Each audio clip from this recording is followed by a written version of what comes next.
Assalamualaikum warahmatullahi wabarakatuh. Perkenalkan, nama saya Felicia Fitrotin dari absen 12 11 BD1. Di sini saya akan membacakan teks tentang kesenjangan sosial. Kesenjangan sosial adalah perbedaan mencolok dalam akses terhadap sumber daya, kesempatan, dan layanan antara kelompok masyarakat. Ia bisa terlihat dalam bentuk kemiskinan, pendidikan yang timpang, pekerjaan yang tidak merata, hingga perbedaan pelayanan kesehatan.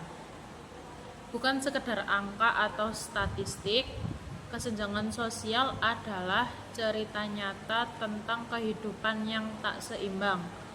Di baliknya ada struktur sosial yang tidak adil, sistem ekonomi yang berat sebelah, dan kadang ketidakpedulian.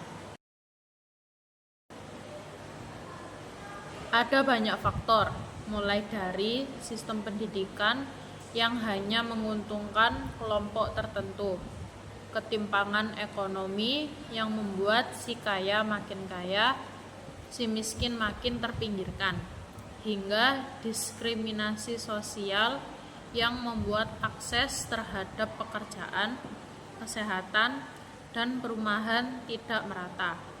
Dan seringkali mereka yang terlahir di posisi kurang beruntung harus berjuang 2 kali lebih keras hanya untuk bertahan hidup. Dampaknya besar dan nyata. Masyarakat menjadi terbelah, solidaritas melemah, kriminalitas meningkat, kesehatan masyarakat menurun, dan potensi generasi muda terhambat. Kesenjangan juga bisa memicu ketidakstabilan sosial, bahkan konflik. Negara tak akan maju bila sebagian warganya terus tertinggal. Dengan kebijakan yang adil, pendidikan yang merata, akses kesehatan untuk semua, dan pemberdayaan ekonomi masyarakat kecil, kita bisa memperkecil jurang itu.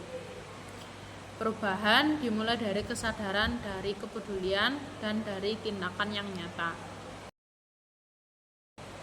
Kesenjangan di era digital. Di era digital ini, kesenjangan tak hanya soal ekonomi, tapi juga soal informasi.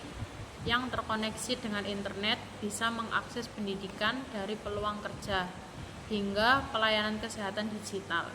Sementara di pulau negeri masih banyak yang belum mengenal apa itu internet.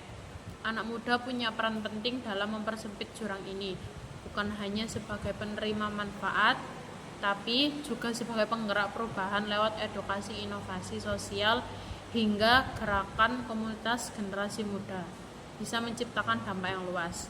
Sekian dari saya. Wassalamualaikum warahmatullahi wabarakatuh.